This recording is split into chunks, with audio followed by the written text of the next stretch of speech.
In this movie, I'll show you how we now have a 2-up display inside the Export As dialog box. So, as those of you who have a fair amount of experience with Photoshop may know, a few years back, Adobe decided to demote the Save for Web command and call it Save for Web Legacy. Now, one of the great things about this command is that it has this 2-up display. It even has a 4-up display, by the way, but you've got a 2-up display with the original version of the image up at the top here in this case. And then we have the optimized version of the image second. And if I click on that second thumbnail, then I can change the file format to something like JPEG, and we can preview the quality setting. If I go ahead and take that guy down, we'll see the image starts to fall apart a little and so forth. And we also have the ability to convert the image to sRGB. There's all sorts of stuff going on here. Well, for whatever reason, Adobe decided to stop developing this command. So I'll go ahead and cancel out and replace it with this command that's at the top of the export submenu right here called Export As. And I'm just going to go ahead and scale this dialog box to make it nice and big.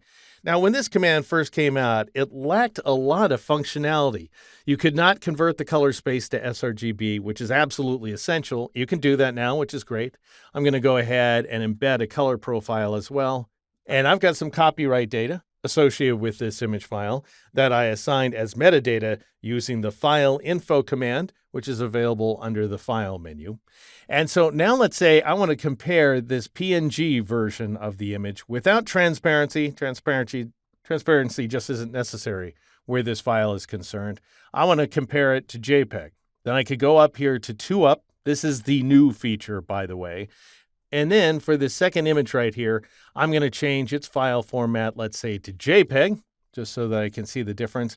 I'm going to change the image size as well. I'm going to take it down to 960 pixels wide, which is going to automatically set the height value to 720. I'll turn on copyright and contact info, and I will go ahead and embed the color profile as well.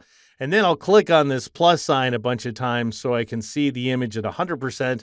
Maybe even 200% would work out pretty nicely, so I can see the JPEG artifacts, which are going to become more obvious if I take this quality setting down to 1%. I would never do that because it looks terrible, but that does allow me to see what's going on and to compare that image to a PNG version of the image, which is uncompressed, by the way. 24-bit image, 8 bits of data per pixel per channel. So we're going to get no loss whatsoever, except, of course, we're going to have to sacrifice our layers. And so you just go ahead and click inside the preview of the image that you actually want to save, in my case, the JPEG file, and then click on the export button. So Export As just keeps getting that much better. One day, I hope it actually catches up with the old Save for the Web.